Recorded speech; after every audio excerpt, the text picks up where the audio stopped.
Hello, Saints. We're in Luke again, chapter 5, beginning in verse 17. We're at Simon Peter's house. We're still by the lake. And they got a big crowd, Pharisees and teachers of the law, the scribes of the law, all sitting around. Place is full. Ever says, there, the law were sitting there who had come from every village of Galilee and Judea. I don't know if that's hyperbole or not, but the place was full. And Jesus is teaching. And then there was a man who was stretched out on a stretcher. He was paralyzed. And his friends were carrying him to Jesus to get him healed. No way to bring him in the house. So they went up on the roof, made a hole, and they let him down. A lot of us are familiar with that story. Maybe not knowing that it was Peter's house. I wonder how Peter felt when he saw parts of the ceiling come down. But they brought him down right in front of Jesus. Jesus saw the faith of his friends and of the man. And he said, seeing their faith, there in verse 20, he said, friend, your sins are forgiven. He didn't say you're healed. Your sins are forgiven. Well, all the scribes and the Pharisees begin to think to themselves, who is this man who speaks blasphemy? Who can forgive sins but God alone?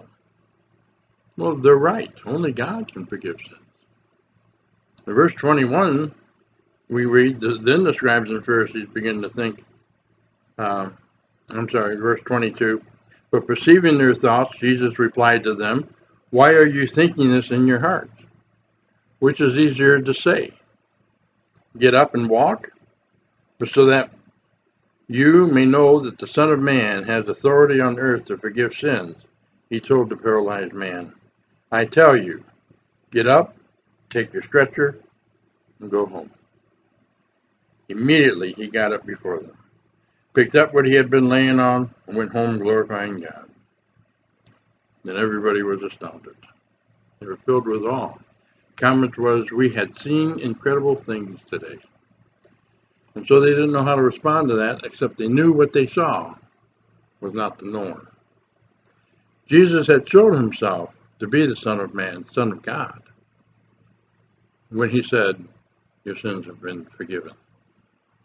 Again, the Pharisees and lawmakers were right. The scribes were right. Only God can forgive sins.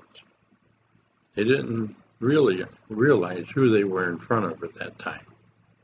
And he showed them who he was. They got a glimpse that day. I wonder how deep that was set. I wonder if those were some of the people that on Pentecost became followers of Jesus themselves.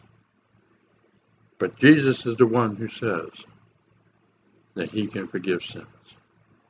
He was not just here to serve with the Father, but he was here to bring all of heaven in the fullness of God to us here on earth, to restore us back to where we were before sin.